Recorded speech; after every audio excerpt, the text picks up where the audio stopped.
Such a joy buat saya. Such a joy. Kemarin kita berbicara ya saudaraku, bagaimana kita punya Tuhan yang amazing. Sejak dari Merry Christmas, Pak, Natal yang penuh dengan sukacita, tapi kita nggak mau berhenti sampai di situ. Kita berlanjut Merry Life. Jadi bukan hanya Natal saudara yang penuh dengan sukacita, tapi hidupmu sejak dari hari ini, Merry Life, hidup yang penuh dengan sukacita. Tapi nggak sampai di situ, kita jalan lagi, carefree life. Maksudnya gimana Pastor? Masa saya jadi manusia nggak bisa khawatir? Siapa bilang? Manusia tetap manusia, yes. Ada khawatirnya, yes. Ada takutnya, and it's normal, wajar saudaraku. Jadi orang Kristen bukan berarti saudara nggak ada takut-takutnya, enggak saudara, nggak ada khawatirnya, enggak. Tapi dengar ini, engkau memutuskan, 1 Petrus 5 ayat 7, cast your cares upon him. Buang semua kekhawatiran. Kalau Alkitab bahasa Indonesia mengatakan serahkan, terlalu halus Pak. Yesus mengatakan buang. Buang semua kekhawatiran, buang semua ketakutanmu. Kalau orang di kiri kananmu nggak mau terima sampah yang dari engkau, dengar. Dia katakan, cast your cares upon me, kata Yesus. Buang itu ke aku, yes aku mau terima sampahmu. Buang itu semua, sampah masa lalumu, sampah ketakutanmu, sampah kekecewaanmu, yes cast it all. Buang semua itu. For he cares for you. Itu pesan Natal yang kita terima di malam Natal kemarin saudaraku. Dan hari ini saudara, saya akan melanjutkan firman berdasarkan dari pesan yang kemarin. Kemarin kita tahu, yes kita itu punya Tuhan yang so care. Tuhan kita tuh sangat care Pak. Segitunya dia itu care. Tapi hari ini izinkan saya lanjutkan Bu. Ketika Tuhanmu care about you, dia care-nya itu menyeluruh. Amazing ya. Ketika Tuhanmu care dalam kehidupan saudara, pahami hal ini. Kalau dia care-nya itu menyeluruh Pak. Kita manusia, kita bisa care, tapi care-nya kita terbatas. Berapa banyak di sini adalah seorang guru, boleh saya lihat tangan terangkat? Enggak ada, serius? Ada dong. Ada di sini yang seorang guru, pengajar, ada yang mungkin dosen saudaraku, bergerak di bidang pendidikan, boleh lambaikan tangan saudara? Enggak usah malu-malu, ada 1, ada 2, ada lagi kah? Sebagai seorang pengajar yang baik, guru yang baik, dosen yang baik, pasti saudara akan peduli pada murid saudara. Tapi ya sejauh mungkin nilainya, sejauh prestasinya Pak, ada lingkupnya. Berapa banyak di sini yang adalah seorang dokter, boleh saya lihat tangan terangkat? Ada dokter-dokter di sini atau perawat, saya lihat tangan-tangan terangkat, ada lagi, wow, ada lagi kah? Ada lagi, saya lihat tangan terangkat lagi. Saudaraku sebagai seorang dokter yang baik, yes. Bu pasti, kita harus care dengan pasien. Tapi sejauh itulah saudaraku, sejauh kesehatan fisik dari pasien mungkin. Tapi tahukah saudara ketika Tuhanmu care, dia bukan hanya care pada satu bidang dan satu bagian. Dia care terhadap setiap bagian di dalam hidupmu. Satu persatu menyeluruh, bukan hanya Tuhan care dengan keselamatanmu. Pasti itu yang paling penting saudara. Life after death, kehidupan setelah kematian, itulah yang forever. Saudara di bumi ini paling berapa sih saudaraku? Zaman sekarang usia di atas 100 tahun itu sudah blessing saudaraku. Orang sudah mengatakan panjang umur. Hidup yang sangat singkat saudara, tapi di afterlife itu forever, selamanya Pak. Dan tentulah itu yang Tuhan paling peduli. And because of it, dia rela menyerahkan anaknya, dia mati di atas kayu salib supaya saudara yang percaya tidak binasa, melainkan beroleh hidup yang kekal. Tapi come on Pak, boleh nggak saya ngomong, Tuhanmu bukan hanya cares tentang afterlife. Masih ingat saudaraku kisah pada saat, kalau saudara masih ingat ya, dia mengubah air menjadi anggur. Boleh saya katakan saudara, he cares for your family. Dia peduli loh sama keluarga saudara. Masih ingat kisah saudaraku, orang banyak kumpul gak bisa makan. Dia adakan mujizat 5 roti 2 ikan. Masih ingat? Ternyata saudaraku bukan hanya soal keluarga. Dia peduli soal hal sepele kehidupan sehari-harimu saudaraku. Masih ingat saudara bagaimana di setiap kali Yesus berjalan. Pak, dia menyembuhkan orang sakit. He cares for your health. For your well-being. Dia enggak diam. Masih ingat kisah Yesus bahkan melepaskan dan memulihkan orang gila saudaraku? Masih ingat dari Gadara? Kalau saudara memperhatikan dan mempelajari peta ya, Yesus itu seharusnya enggak melalui daerah itu saudara. Buat Yesus melalui daerah itu more effort. Dia harus repot, karena harusnya enggak melalui daerah itu. Tapi dia tahu di tempat itu ada satu orang yang membutuhkan kehadirannya. Dia ambil kerepotan itu, dia datang untuk memulihkan satu orang gila itu. Segitunya Tuhanmu kalau sama engkau.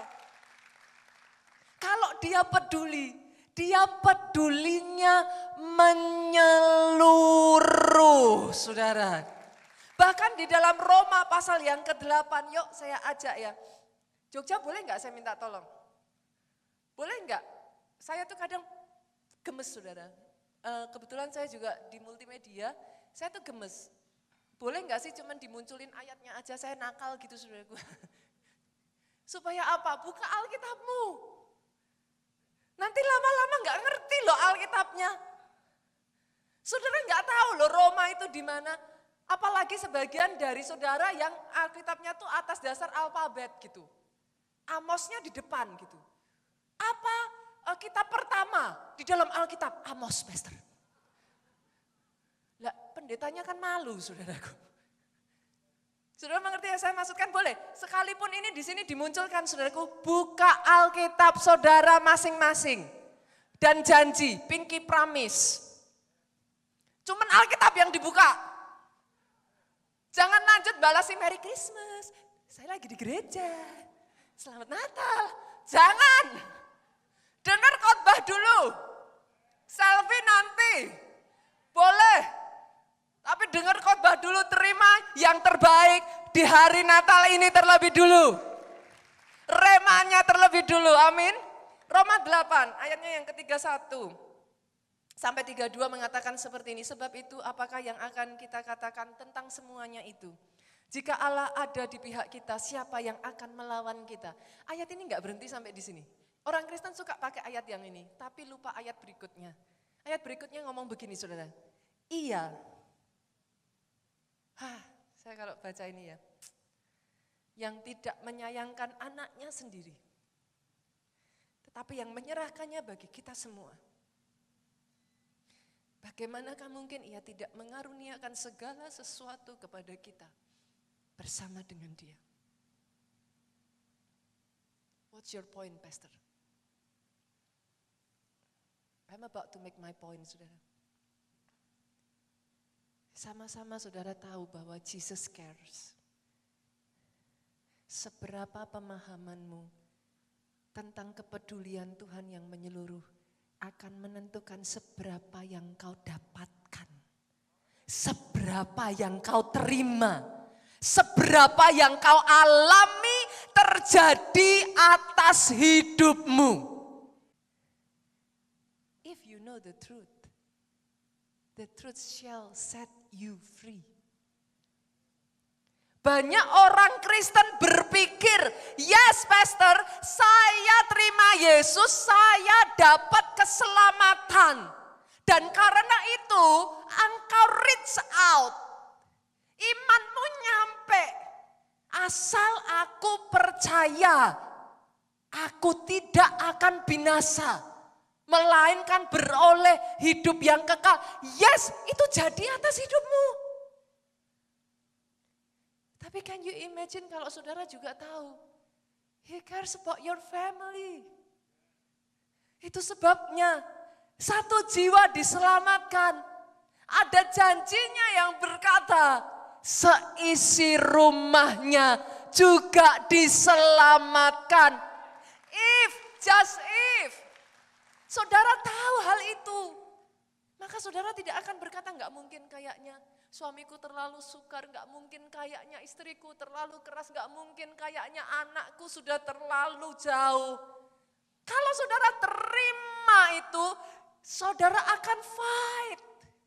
Kau akan perjuangkan keluargamu.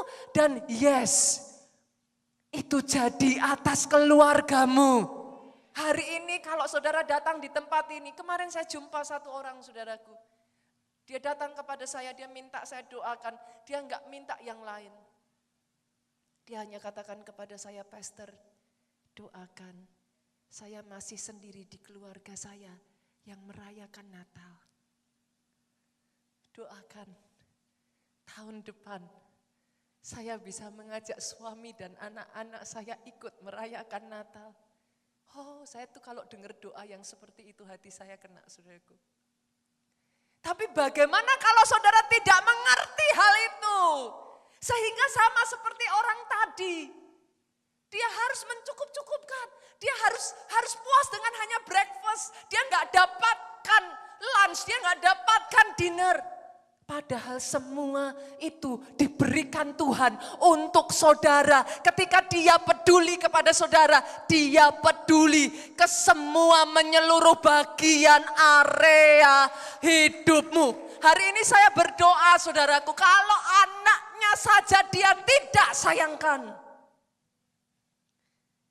masakah yang lain dia tidak berikan dalam hidupmu?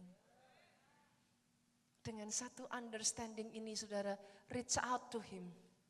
Ambil satu demi satu, satu demi satu, satu demi satu. Semua kepedulian Tuhan atas hidupmu, terima itu. Sehingga itu jadi atas hidupmu. Boleh aminnya yang paling keras dari tempat ini.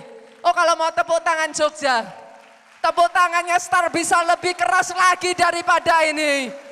Sorakan haleluya. Dan berapa banyak dari saudara yang kita aja ya saudara manusia ya, kalau kita peduli. Pak, dimunculkan dalam tindakan enggak, action enggak? Yes. Tuhan ya sama saudara. Ketika dia peduli, dia manifestasikan itu. Saya tuh berdoa ya benar-benar ya saudara. Berapa banyak di sini yang suka makan all you can eat? Langsung tinggi-tinggi ya Pak ya. Nanti setelah ini ditraktir saya. All you can eat. Saudara sama-sama pergi ke restoran, kan ada ya restoran tuh yang ya seberapa yang saudara makan saudara bayar. Tapi ada yang namanya restoran all you can eat Pak.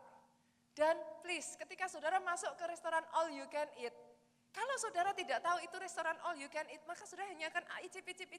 Saudara takut-takut, saudara ambil hanya sebagian. Tapi come on, it's all you can eat. Boleh enggak saya berdoa ya, kepemahaman akan hal ini ya, itu membukakan hidup saudara. Kalau anaknya saja dia tidak sayangkan, apakah yang lain dia sayang saudara? Saya berdoa sejak dari hari ini ya, jangan batasi Tuhanmu yang tidak mengenal batas dengan batasan manusiamu. Kita tuh sukanya jadi orang Kristen tuh dikotak-kotakin dulu saudara. Yang ini Tuhan bisa, tapi yang ini enggak bisa. Siapa bilang? Ayatnya mana? Yang saya tahu, Alkitab saya berkata, bagi Tuhan tidak ada yang mustahil. Dan plus saya tambahin, bagi orang percaya tidak ada yang mustahil.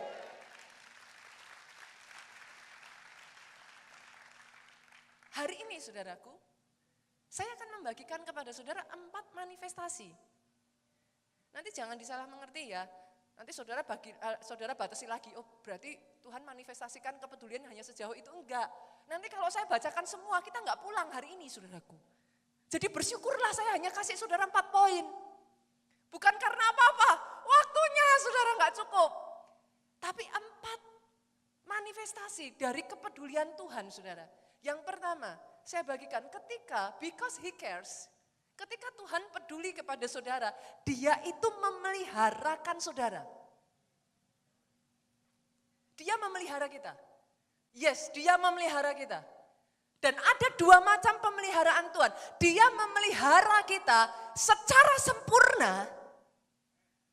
Tetapi yang kedua, pemeliharaannya ajaib. Apa yang dimaksud dia memelihara kita secara sempurna, saudaraku? Boleh nggak saya panggil dog lover di sini? Ada di sini yang pecinta anjing, boleh lambaikan tangan. Saya juga kebetulan pecinta anjing, saudaraku. I love dogs. Misi saya, saudaraku, meracuni Pak Jo supaya mencintai anjing, gitu, saudaraku. Setidaknya saya berhasil meracuni anak-anak saya, jadi satu keluarga sudah mengeroyok suami saya, saudaraku. Saya cinta anjing, saya dibesarkan dari keluarga yang mak saya, saudara, nenek saya itu dog breeder. Jadi sejak saya kecil itu di rumah tuh anjing bisa 50 kayak gitu, saudara. I love dogs so much gitu.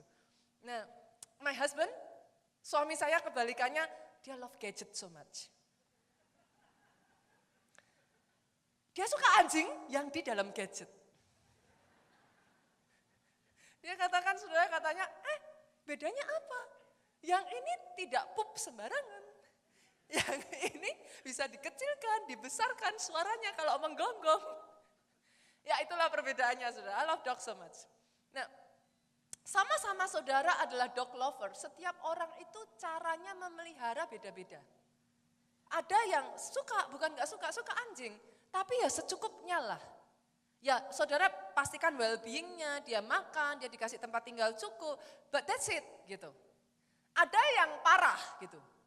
Suka anjing, tapi gak apa-apa kalau sudah gak suka lagi mau dibuang juga gak apa-apa. Ada kan saudaraku orang yang seperti itu ya, suka, pet, lucu. Habis itu sudah bosan, gak apa-apa, buang aja. Ada yang begitu kan saudaraku. Tapi ada orang yang saya kenal, orang-orang tertentu saudaraku tuh sayang anjingnya tuh sampai di batas yang buat saya tuh, saya melongo saudara. Ulang tahun dikasih roti. Saya tuh pernah kenal satu orang ya, ini serius beneran saudaraku. Begitu cintanya sama anjing ya saudara, itu sampai saudara, kalau kasih daging itu enggak sembarang daging. Saya tuh miris loh saudara, anjingnya makan wagyu saudara. Itu saya ngelihat itu hati saya saudaraku, teriris saudara. Itu anjingnya tuh dikasihnya salmon, bener-bener best of the best. Bahkan memeliharanya itu melampaui harga dari nilai anjing itu sendiri, saudara. Apa yang ingin saya sampaikan, Pak? Kalau manusia aja bisa segitu loh, saudara.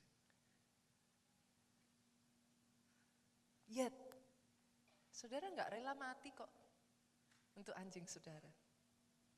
Mungkin ada, I don't know. Tapi dengar ini saudara, yang saudara datang ke tempat ini dan rayakan kelahirannya.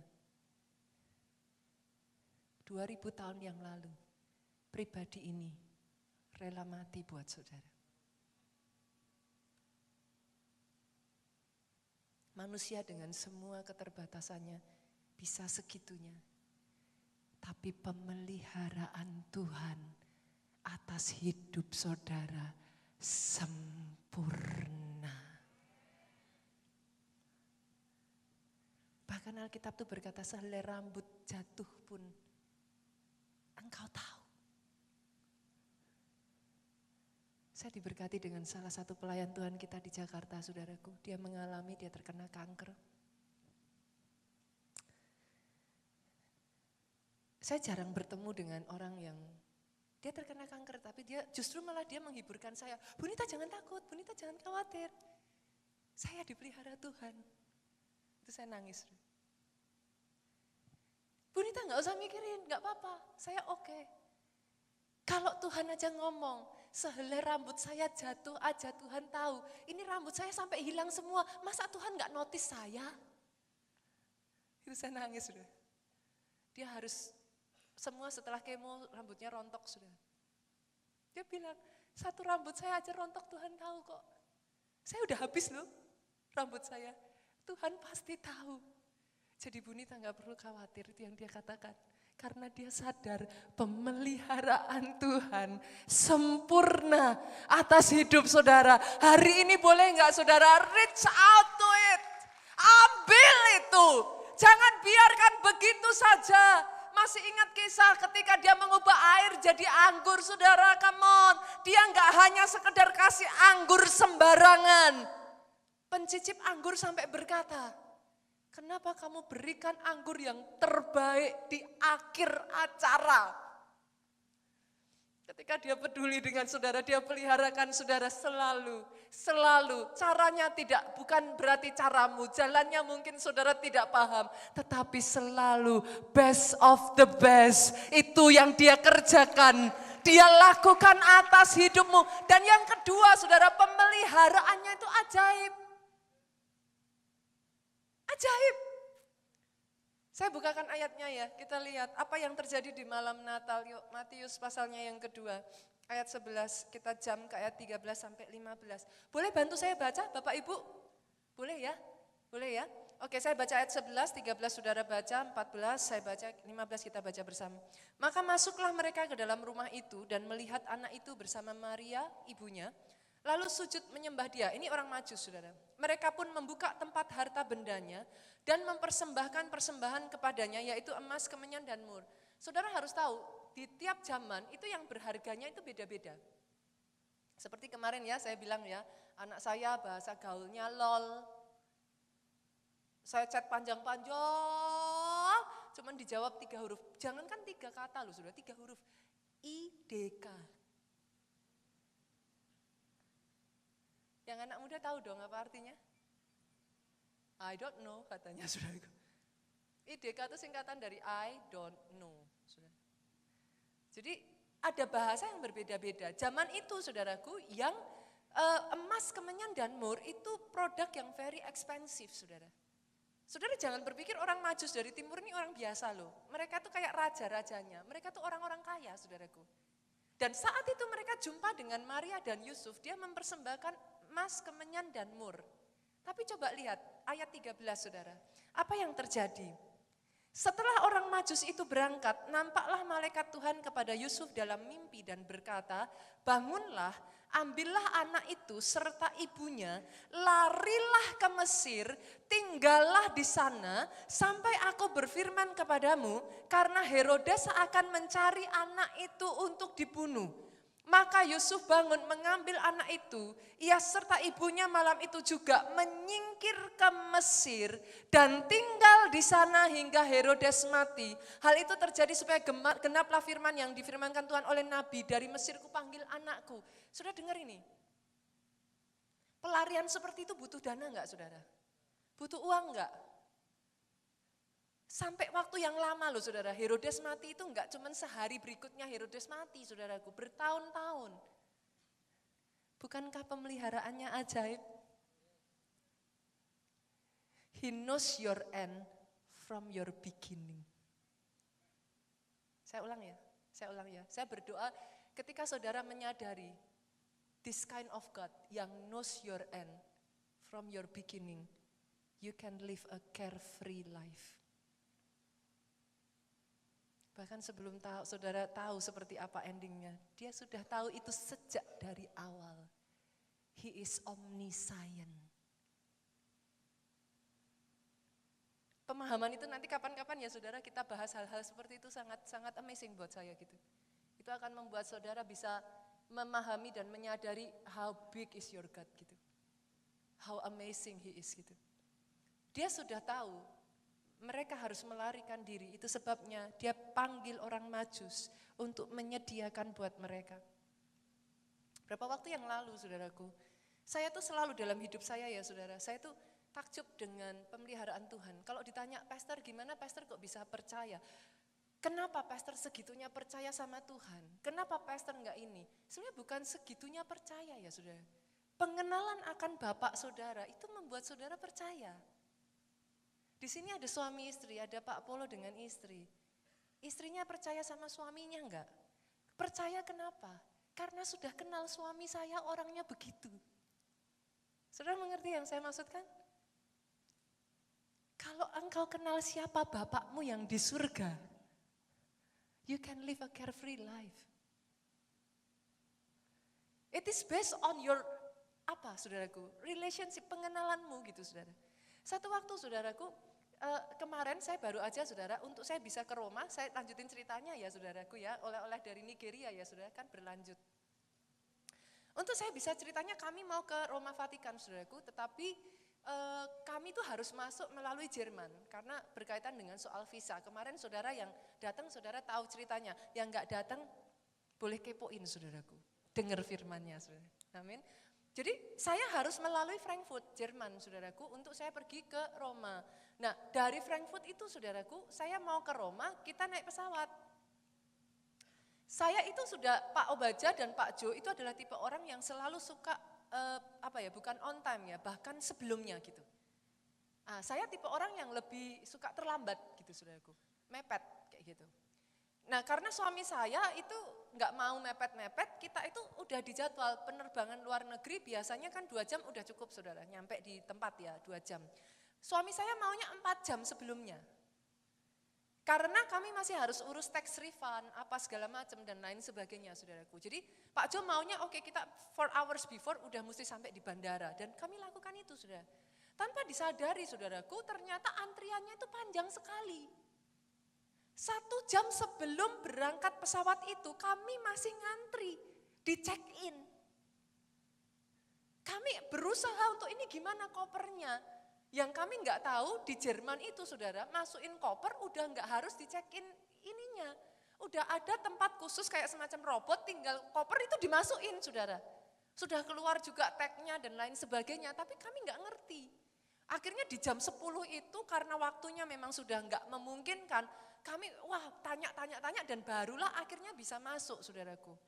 Yang membuat saya amazed saudara, secara manusia, semua sudah bilang ke saya, udah enggak keburu ngurus tax refund, langsung masuk. Saya bilang sayang, tax refund harus diurus, nanti rumit, harus diperiksa, dibuka kopernya dan lain sebagainya. Saya bilang harus diurus, kita harus urus tax refund. Saya lari saudaraku, dengar ini saudaraku, jangan ditiru kalau saudara enggak ini saudaraku. Itu saya lari ke tax refund ya saudara, saya bawa koper ya saudara. Saudara tahu apa yang dilakukan? Diperiksa. Jangankan diperiksa, dia cuma bilang udah masuk aja. Tidak disentuh, tidak dibuka sedikit pun koper itu. Cetok, langsung keluar, kami lari saudara. Lari pun secara manusia waktu itu sudah nggak memungkinkan. Gate-nya tuh jauh, saudara tahu yang di sana kayak saudara di Jakarta aja. Kalau pas dapet gate yang melosok ujung, nah rasain itu saudaraku. Itu lari itu sampai kaki itu rasanya saudaraku, aduh. Sama, di sana juga sama gate itu kami dapat ujung sekali jauhnya minta ampun saudara. Kami sampai lari ngos-ngosan saudara. Tahukah saudara, tepat ketika kami sampai, pesawat tuh terbang jam 11. Kami tiba di gate 11.15. Ketinggalan pesawat enggak saudara? Loh saya tanya dulu, ketinggalan pesawat enggak saudara? Hah? Loh, seorang pesawat jam 11 ini 11.15 kok bisa enggak ketinggalan gimana? Pesawatnya di-delay saudara. Saya nyampe 11.15, pesawat berangkat 11.25. I don't even know about it. Sampai orang yang nganterin kami itu ngomong, special delay for special people. Tuhan akan membuat pemeliharaannya begitu nyata. Sampai orang-orang melihat hidup saudara, mereka bisa berkata, segitunya ya Tuhanmu kalau sama engkau. Dari situ keluar kesaksian, engkau bisa bercerita betapa baiknya Tuhan itu. Yes, pemeliharaannya bukan hanya sempurna, ajaib. Yang kedua saudara, ketika he cares, saya harus cepat ini saudara, padahal ceritanya banyak seru-seru loh saudaraku. Yang kedua saudara, ketika he cares, dia menuntun hidup saudara. Pernah gak sih dalam kehidupan saudara itu ngerasa kayak bingung? Mau kemana ya? Kesini atau ke sana? Pernah gak sih? Saya bagikan 2 tuntunan Tuhan ya saudara. 2 dulu karena waktu kita terbatas. Tuntunan Tuhan itu tuntunan keluar dari dan tuntunan menuju ke. Saya ulang ya, keluar dari dan menuju ke. Berapa banyak dari saudara, di antara saudara, saudara tahu, saudara itu harus keluar dari kehidupan yang merusak, tapi nggak bisa. Tuhan menuntun Lot keluar dari Sodom dan Gomora untuk menyelamatkan keluarganya. Saudara akan baca di dalam Alkitab ya saudara, bagaimana Tuhan menuntun orang-orang yang dikasihinya keluar dari. Saya nggak tahu saudara perlu keluar dari apa. Dalam kasus Petrus dia keluar dari penjara. Ada di sini yang terpenjara? Terpenjara ketakutanmu sendiri? Ada istri-istri di sini setiap saat khawatir nanti kalau suami saya selingkuh gimana pastor? It is for real saudaraku. Saya pernah ketemu orang yang seperti ini. Every single time suaminya dicek. Di mana? Di mana? Di mana? Tapi nggak bisa disalahkan juga saudara, karena memang suaminya sudah pernah selingkuh dan itu sangat menyakiti dia. Tapi sejak dia mengetahui suaminya selingkuh, dia nggak pernah bisa lepas dari itu saudara. Hidup tuh kayak di penjara, every single time dia harus cek suaminya gimana, di mana, baru apa, sama siapa. Kayak lagu ya saudara. Baru di mana, sama siapa. Itu dicek saudara, satu persatu saudara. Mungkin itu yang saudara alami. Tapi hari ini, when he cares for you, pemeliharaannya, tuntunannya saudaraku, itu akan membawa saudara keluar dari penjara saudara, apapun itu. Dan dengar ini ya saudaraku, once upon a time, dia pernah membawa juga satu bangsa yang besar keluar dari Mesir menuju tanah perjanjian. Ada orang-orang di tempat ini yang hari ini ketika kau tangkap pengertian bahwa when he cares-nya itu menyeluruh. Saudara mulai berani untuk reach out dan menerima, menangkap bahwa tuntunannya sanggup membawa engkau yang ada di titik Mesir masuk ke tanah perjanjian. Terima itu dengan iman saudaraku, aminmu yang paling keras. Tapi yang kedua ya saudara, bukan hanya dia keluar, dia menuju ke. Pak Obaja adalah salah satu contoh orang yang dituntun Tuhan menuju ke. Pada saat itu saudaraku, Pak Obaja berasal dari keluarga yang, maaf saudara, mungkin ateis gitu, nggak percaya Tuhan itu ada. Nggak percaya setan, nggak percaya Tuhan, pokoknya nggak percaya keberadaan ini aja gitu. Ya kalau mau kaya ya kerja kayak gitu, pola pemikirannya saudara. Nah, Tuhan izinkan dalam hidup Pak Obaja tuh rambut di kepalanya rontok pada saat itu. Mungkin kalau orang zaman sekarang kan sudah keren, pastor kan justru malah kepalanya ini kan keren gitu. Tergantung saudara, kalau memang pelontos gitu ya mungkin masih keren. Lah kalau pulau dan benua, kan ya nggak keren toh saudara. Memangnya orang rontok itu langsung, itu kan kayak sebagian seperti itu saudara. Dan itu menyebabkan Pak Obaja itu sangat minder sekali pada saat itu. Tapi dengar ini saudara, Tuhan pakai salah satu teman dari Pak Obaja menceritakan tentang Yesus kepada Pak Obaja. Menuntun Pak Obaja menuju ke. Hari ini ya saudaraku, ada orang-orang yang Tuhan nanti akan pakai saudara. Sama seperti teman Pak Obaja ini, siapa namanya mungkin hari ini orang nggak tahu. Tapi ada orang-orang di sini yang akan dipakai Tuhan menuntun jiwa-jiwa yang terhilang menuju ke. Di momen Natal ini, jangan datang sendirian. Biar antri-antri, enggak apa-apa aja antri. Antri-antri lebih seru, antri barengan, saudara. Antri sendirian cengok, saudara. Tapi kalau antri barengan kan, masih seru lah, saudara. Masih ada yang diajak. Bila perlu boleh enggak keluarga Allah, halo, budayakan dong. Sama-sama antri, ajak ngomong kiri kananmu, sama-sama tahu kok mau ke gereja keluarga Allah. Kenapa diem-dieman? Orang Kristen tuh sukanya gitu kan. Orang sudah jelas itu antrinya menuju kemana. Tapi depan belakang. Loh, ya di sini ketemu barengan mungkin samping saudara. Siapa tahu ketemu jodoh loh saudaraku di situ. Sambil antri mendatangkan berkah kan saudara.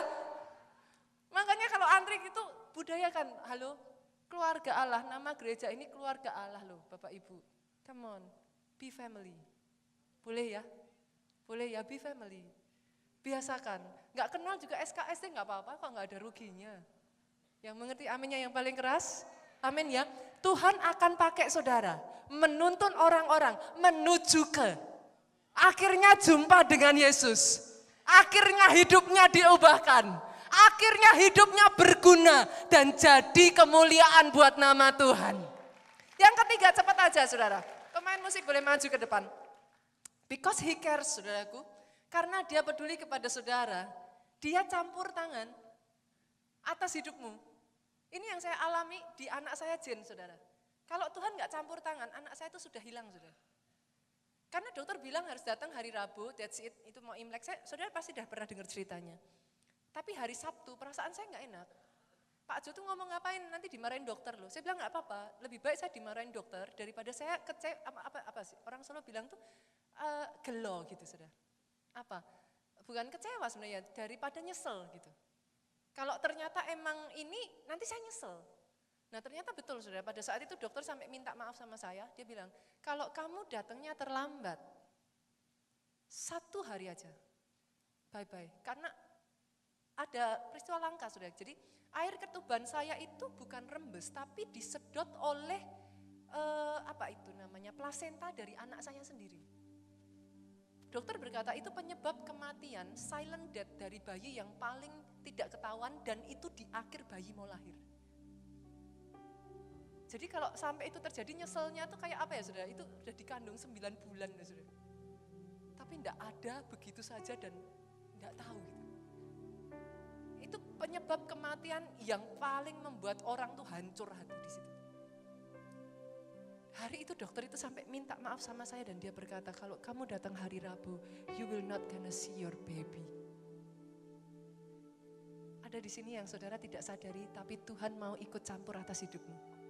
Izinkan saudara. Kadang saudara kalau melihatnya tengah jalan aja ya, separuh doang ya, saudara akan berkata, kok gitu sih Tuhan? Gimana sih Tuhan? Kok? Izinkan. Ikuti. Nanti saudara akan melihat pada akhirnya, dia selalu mengerjakan untuk kebaikan saudara. Because he cares. Yang terakhir, yang keempat yuk. Ini saya nggak tahu nih, yang berikutnya saya dengar udah antri di depan ya. Saya udah janji hari ini akan doa pengurapan minyak, tapi waktu saya nggak akan cukup saudaraku. Saya akan lanjutkan yang keempat dulu saudara, yang terakhir. Because he cares, dia menyediakan perlindungan yang ajaib. Sampai di situ saudaraku.